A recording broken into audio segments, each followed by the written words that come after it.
Hi guys. So it looks like chat has been disabled for this live stream. I didn't disable it. I'm not sure how it got disabled, but from the looks of it, no one's watching right now. So anyone seeing this on playback? Hello. All right. So I just posted a video yesterday and just finished editing it today because I noticed that at the end screen I had put post-its.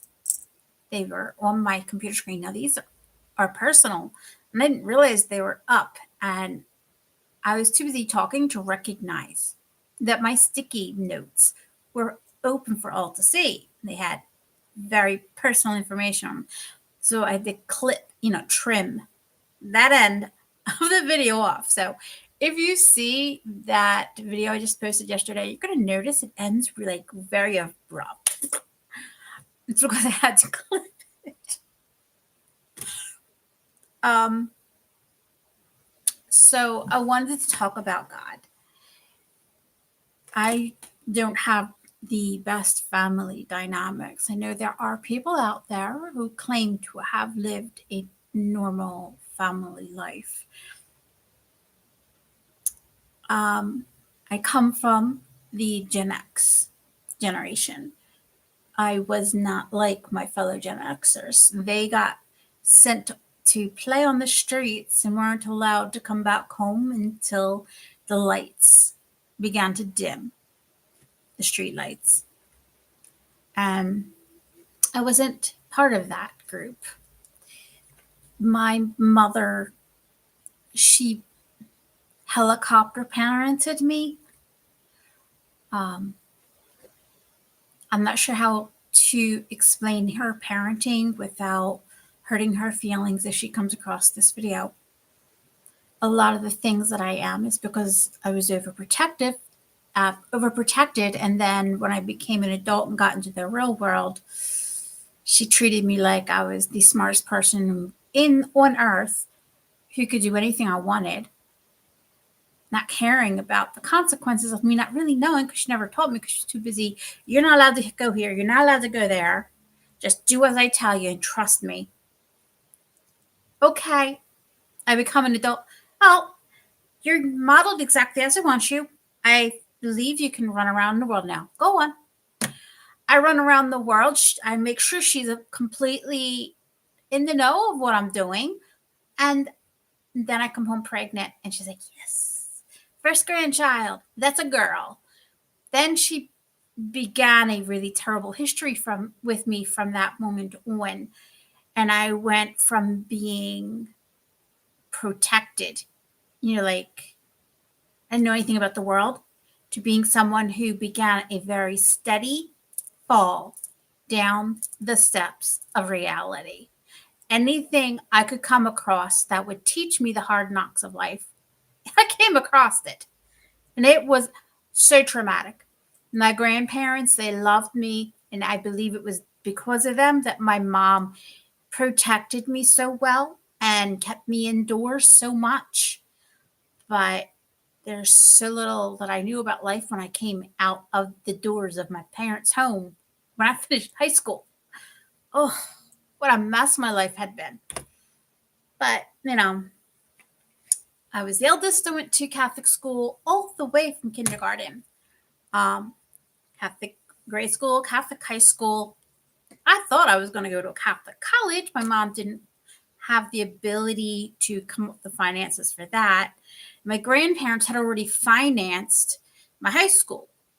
So there was no one left to finance, and they couldn't. Well, with me being new to the world, they didn't want to trust me with finances. No one really properly trained me in it. Alone with me to go to college either. And I didn't qualify for any grants because all of my grades were in the 80s, which is pretty good considering that I grew up with everyone knowing I had dyslexia. I also had attention deficit disorder. Don't ask me how the ADD got diagnosed because I don't remember it getting diagnosed. I remember my mom figuring out that I had dyslexia. That's probably how I ended up with the ADD label too. All I know is that I had struggled through grade school. I was just so bored. I would rather look out the window and imagine guys playing baseball with some of my neighborhood girlfriends. You know, I would rather visualize a story of Jesus going through the city and spreading the Bible than pay attention to what was in class. That's just the way my mind was. I was just totally bored. So when the first half of the school year was done and we had to take those exams that come around January, um, I had failed a good amount of the subjects. It was really bad. Um, and then my mom would be like, "What the heck is wrong with you?" The belt in hand. And she would chase me all over. In that regards, I have that in common with my fellow Gen Xers. We can't lift our hands to the kids today. Things are completely different. There is some strange shift that happened when I wasn't aware of at some point. Now they have the children and family services departments in all varying states that keep that little family disciplinarian from continuing from generation to generation. But in the meantime, I have the memories of running from my mom when she was chasing me with the belt. I even remember running to my bedroom with my report card in hand, praying on my knees with the rosary to God, to Mary, like, please don't let her hit me. I don't love you. Hit no more, please. Oh, I love my memories, but they're also bitter at the same time. So in my family's mind, I wasn't smart enough to deserve college. I didn't have the wits that were needed to survive. You know, what do they call that? The ability to be streetwise. There you go. I didn't have that ingrained in me, and it wasn't taught to me. My mother was too busy. You can't go out. You're not smart enough to survive on your own. Then I graduated from high school. I don't care if you die. Bye.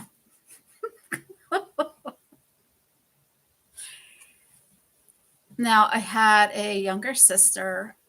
I have a younger sister, but she's 21 months younger than me.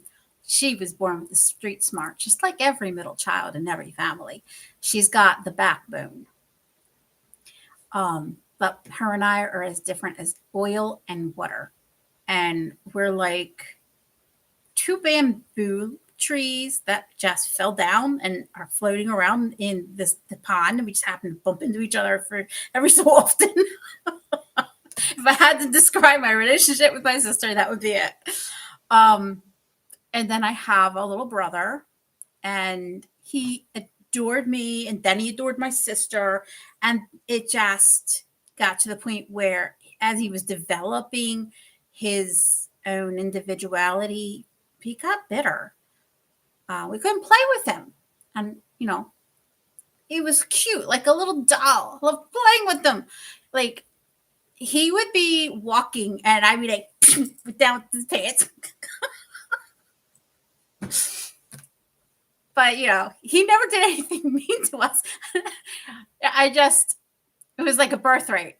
I got teased by my cousins who were older than me, and I'm like, all right, it's my turn. Then I took it out on my brother. And trust me, I gave my sister her shirt too. But what can I say? Anytime I did anything, just true to the youngest of the family, he would go and cry to mom, and I'd get punished, you know. But family dynamics aside, we were as normal as can be until my sister and I got to our teens, and my brother became the guy who had to hold the world. So my sister got pregnant when she was 15. And she had some stuff that shouldn't have happened, but it happened. And it led to a spiral of her life falling downhill, just like what I experienced. But she went through it first because she was the rebellious one. My brother, he didn't get to, try to have any individuality because with my sister and me skipping town from the family, all our responsibilities fell on him. So, as the baby of the family who got spoiled, rotten, and any lie he chose to lie about, he got believed in because he was the baby. Anything he did was overlooked. Like, I don't care if he did it. He's a boy. Oh well. He's the heir to the Marcucci name. I don't care. You're the problem. I'm sure a lot of my fellow Gen Xers went through this because we were all raised in a time when what do you call it? The baby boomers didn't want people to know that they got divorced. So when they remarried, they made sure their children got adopted so that next person, their name could be on the certificate and no one would know the wiser. Then there were some people who couldn't afford to go through all that. So it was hush, hush, because the generation that raised them were still in control, and it was a no, no, no to get divorced. You were looked down upon like you were if you had divorced, regardless of how you got married.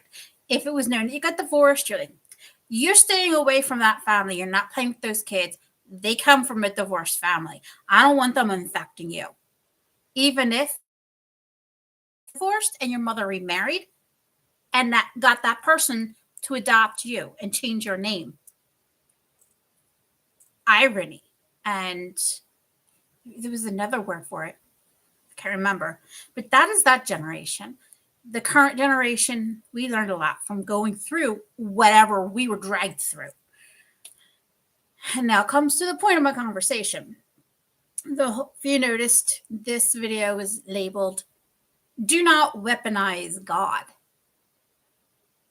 All the way from the silent generation, and probably even before then, people liked to bring up a point in the Bible and take it out of context to make you feel guilty. If you spend your time getting to know God personally, even if you've never cracked open a Bible, you only have to pray to him. He will lead you on his own. Okay? Anyone who's in poorer countries, they're not going to have a Bible. They're going to need to know God anyway. They were never taught to read, but they still need to know God. So anyone who has opened their hearts to God have been spending time, chunks of time here and there, finding God, hearing God, learning from him, and slowly God cultivates them. So don't take what you believe from your own environment as being wrong because they're not doing the same thing, and then take something out of the Bible that's out of context, okay? If it's not within the entire picture of that story in the Bible, then it's out of context. You're taking a line, you're not taking the whole entire thing, are you? No, you're just taking a line that's out of context.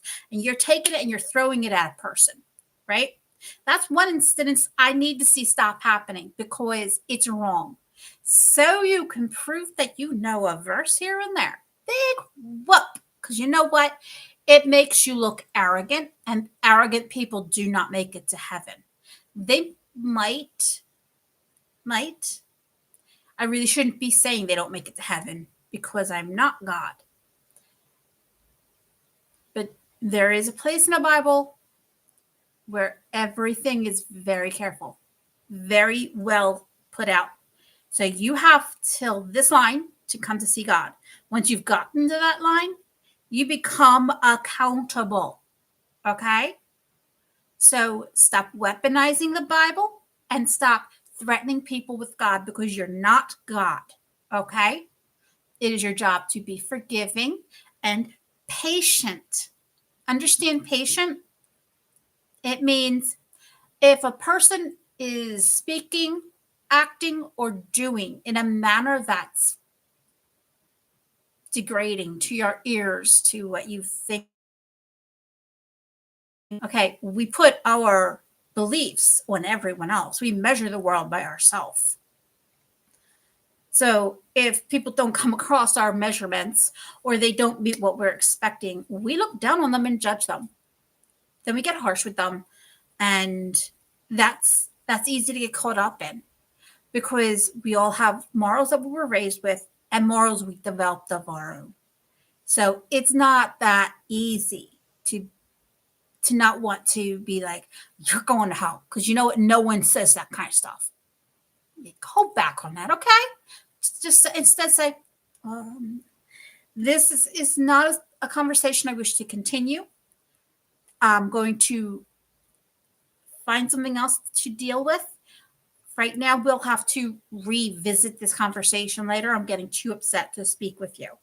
And I can't speak calmly if I'm too upset. So let's revisit this later. And if the person refuses, then you walk away from them. That is the proper time to turn your back and just start walking away without talking anymore. Do you know people where I was in the middle of telling them something nice, like the boy I was babysitting, the priest stopped me. Oh, what a cute boy. Is he yours? No, he's the baby I babysit. And I began to explain a little bit about him, and no reason at all, nothing to trigger it. He just turns around, starts walking up the rectory steps, and I'm still talking to him. Like, this is a Catholic priest behaving this way. The parish priest. That was rude. There was no reason for it. Just a few words. I'm sorry, I have to go right now. I have things I have to take care of. Would have sufficed, but he just kept walking. That's the wrong time to practice that kind of behavior. The right time to practice that kind of behavior is when someone has you upset, and then you tell them, you give them the warning. You say, I really can't do this discussion right now. Let's revisit it when I'm calm. And then if they don't listen, then go feel free to walk away without a word. Okay? So don't weaponize God. Be careful how you treat other people. Try to do your best to control your emotions.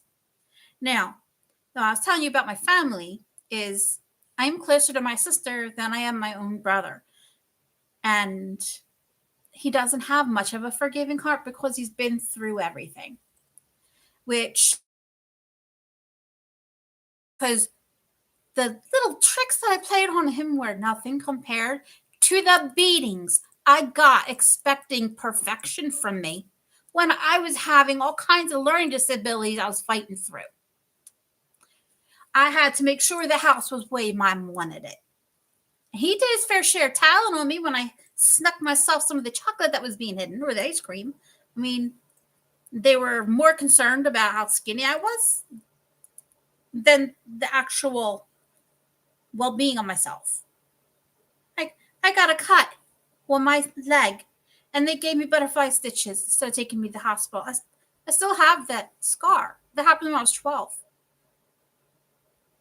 I'm just saying, people's priorities are a little messed up. And for my brother to hold it against me that he's been forced to do the things that I had to do all the way up until I was 27, that's his job, first off, as the firstborn and only male of the family.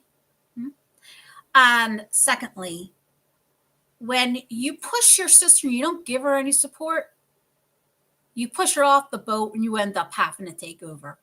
You like it or not, you shouldn't be blaming her for falling off the darn ship. All right, done being angry. So the relationship with my sister is different. Even though we're as different as day and night, we have been thrown down the same sort of path. So we understand each other. So it's been easier to heal knowing that closure is there. But there's times when my sister reminds me that she's not much different than a Rottweiler. you have to walk on eggshells around her. Just let her do what she's going to do, say what she's going to say, whatever. Hold your peace. Because if you don't, she comes back with her fists. Oh, excuse me. And she'll get mad at you and say things, anything she can say to upset you. Because she wants the reaction. She wants you to be as mad at her as she is at you. So people who are know-it-alls, do not say anything to them because they will take it personally as if you're calling them stupid, and then a fight begins. Like my sister. So one day, her and I were fighting over my niece, of course, because I was taking care of my niece for my sister. My sister, I can't remember what made the argument between us, but she went and started acting like a witch. I want God to bring brimstone and fire down on your life so you have a clue what I feel like. I don't need brimstone and fire. You do. I have been working on my relationship with God. I've been studying the Bible. I've been doing everything I can to hold my own tongue and keep the peace. Don't think you can tell God what he has to do to me, because you don't own God. You're not his boss. Do you know how many people I have met who've done that? Not just my sister, but other people of churches, of different denominations, who think God is an entity on a leash that they can say, sick 'em. It ain't that way. And I'm going to tell you what I told my sister in that moment. And it kind of stunned her that I could break out the information like that in mid-anger instead of fighting back at her. It was almost like whatever demon was in her head that was pushing that anger got shut up when I brought this up. But she did attempt the fight at another time. But it was the point. There are certain times you can bring the Bible into the fight, and it's only under informational situations. It's not meant to do guilt. Please remember that. In this situation, I was telling my sister about the turd of a human who started killing people simply because they offended him, which was that situation right then and there with my sister. And I made it clear to her that it shows it in the Bible that at the time that man said that God can't do any harm to him because no harm was done to his ancestor Adam, God right then in that very same moment decided to give Adam and Eve that replacement of the brother that got killed. Now, you all know I have an Excel spreadsheet. I'm going to bring it up. Time zone. Let me share my screen here. Let's see. Oh, it's the wrong one. Bible timeline. There we go. It took me a moment here. And let me share the screen. Window.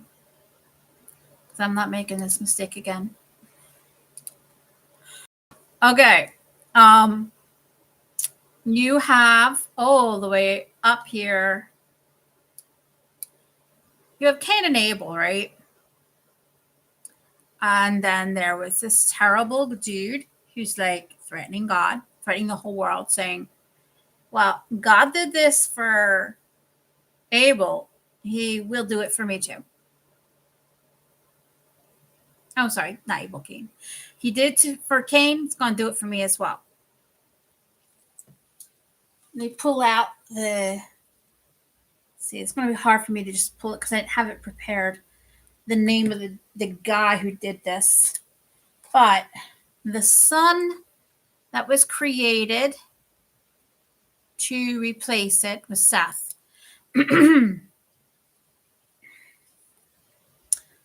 Let me do one more thing here. But it's the point, the conversation. I was trying to explain to my sister that if you threaten God, you use the situation to threaten God even. He won't listen to you. Instead, he'll deal with you properly, good and proper. Because in that situation, when Cain's turd of a human decided he was going to threaten God, God came back and said, with action, who do you think you are? You're a nobody.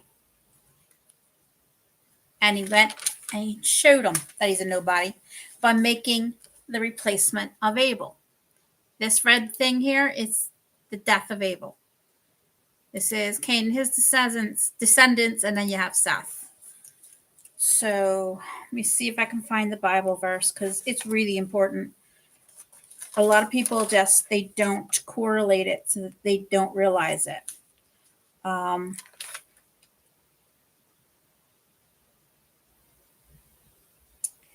on, I'll find it.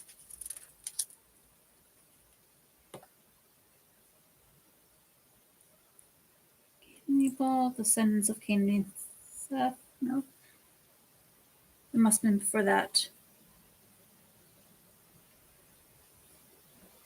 Shall become restless wanderer.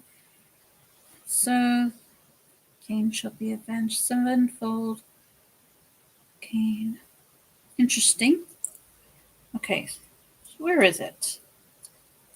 Cain had relations with his wife, and she conceived and bore Enoch. Cain also became the founder of a city which he named after his son Enoch. Okay. It goes on to tell about all these descendants. Lamech took 2 wives, and named the first Ada, and the name of the second was Zillah. Ada gave birth to Jabal, an ancestor of all who dwell in tents. His brother was Jabal. Come on, please. Where is it? It's got to be here somewhere quickly soon. This is what happens when you don't mark things ahead of time. Here it is. Lamech said to his wives, Ada and Zillah, hear my voice, wives of Lamech, listen to my utterance. I have killed a man for wounding me, a boy for bruising me. If Cain is avenged sevenfold, then Lamech 77fold. This is the very next phrase. It says, Adam had, again, relations with his wife, and she gave birth to a son whom she called Seth.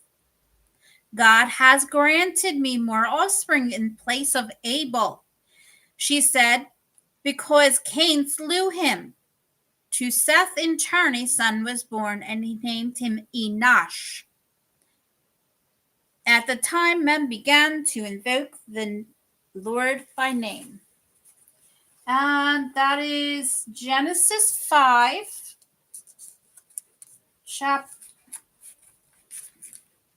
Genesis chapter 5, verses 4. Genesis chapter 4, verses 23 all the way down to, can't see that, 26. This is why I should have my glasses on. Thought my diabetes would be good enough I could read without it today, but no. But if you want the whole context, it starts with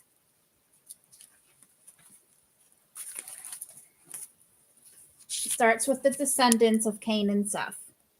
I don't know if you can read that. I'm trying to angle the book so you can actually see it. It's kind of hard. Oh, wrong side. You see it? Descendants of Cain and Seth.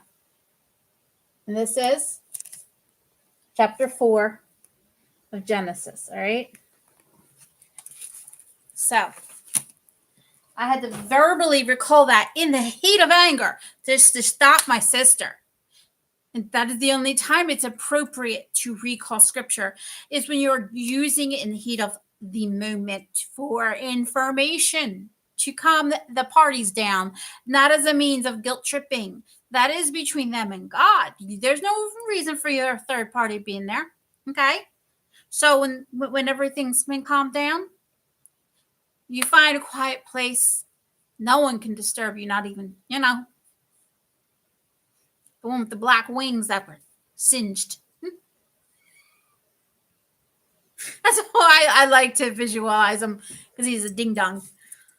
Anyone who can't recognize that God is the only one who can be God is a ding dong. Yes, I'm calling people names and I'm not supposed to. So the whole point of what I've been trying to say is, do not weaponize God. Don't use the Bible. It's not your place for guilt. Find a information that you need, pull it from your brain, from your memory, tell it as information only. And then when you've gotten everyone calmed down, right, find a quiet place and pray blessings over that person. Okay? No curses. No, I wish that person would walk in my shoes. You don't even need to say that, because you don't know if they're too thick skinned to even, walk in your shoes and actually feel what you felt. Not everyone processes things the same way. So there's no point in cursing people. Just bless them that they have some wisdom be rained upon, that their hearts be opened. Okay? That's what we need. No weaponizing God, okay? I told you about my family. I told you about growing up. But just understand, life is beautiful, but it's up to us humans to make it beautiful with each other, all right? I call everyone fellow because we are in fellowship with each other to be disciples of God. Not apostles, but disciples, because we follow him. All right? I love you all, my fellow. Bye. That's it. Where have I? Stop this. Oh, yes. First. Stop sharing first and now in the stream. All right. Bye. Let's end.